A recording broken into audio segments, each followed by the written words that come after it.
Attila the Hun. Attila the Hun was the ruler of the Hunnic Empire in the 5th century, leading one of the most feared military coalitions in Europe during the decline of the Western Roman Empire.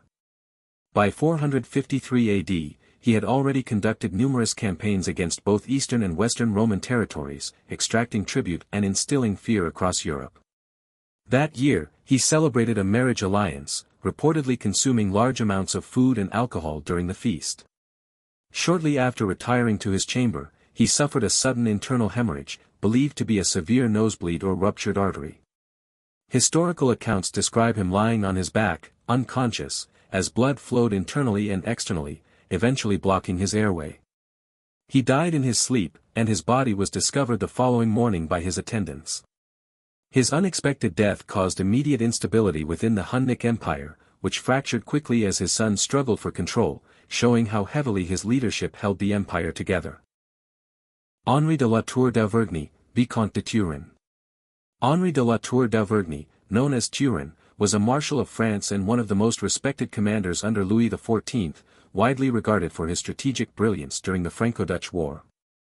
On July 27, 1675, while conducting reconnaissance near Sasbach in the Holy Roman Empire, he was inspecting troop positions ahead of an anticipated engagement. The area was within range of imperial artillery, and French forces were actively observing enemy movements. While Turenne was exposed in open terrain, an opposing cannon fired, and a shot struck him directly. The impact killed him instantly, throwing him from his horse and ending his command in a single moment. His death immediately disrupted French operational planning in the region, as he had been the most experienced commander in the field.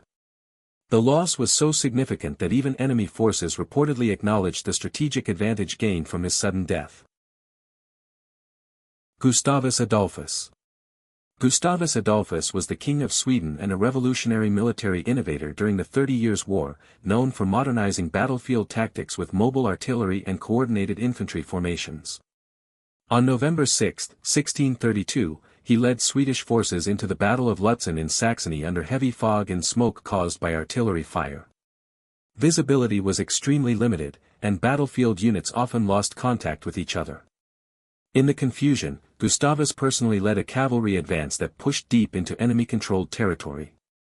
During this movement, he became separated from his escort and exposed to imperial cavalry forces. He was struck by multiple gunshots, including wounds that rendered him unable to continue fighting. His horse carried him for a short distance before he collapsed and was killed at close range.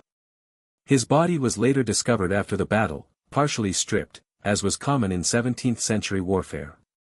His death was catastrophic for Swedish command, as he had been the central figure in their military success. Harold Godwinson.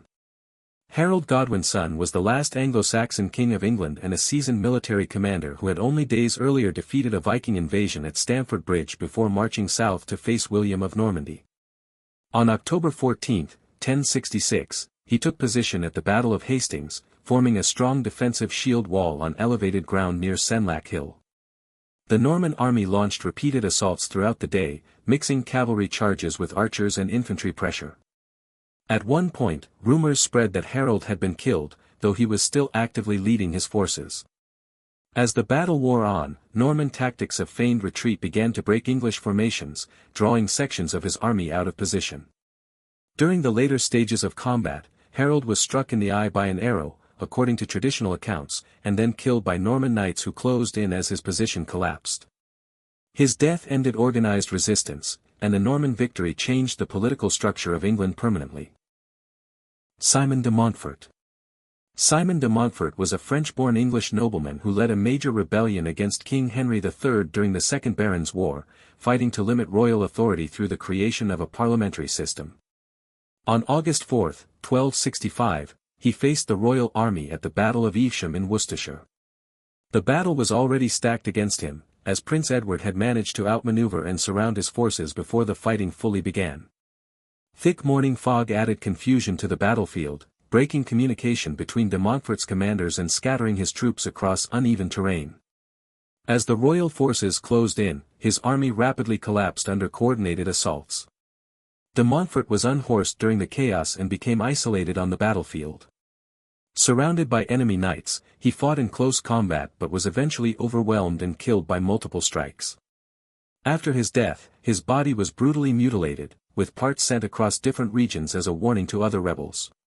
His death effectively ended the baronial uprising and restored full royal control.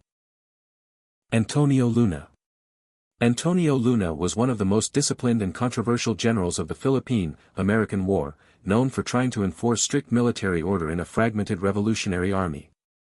On June 5, 1899, he received a telegram summoning him to Cabanatuan in Nueva Ecija, reportedly to meet President Emilio Aguinaldo.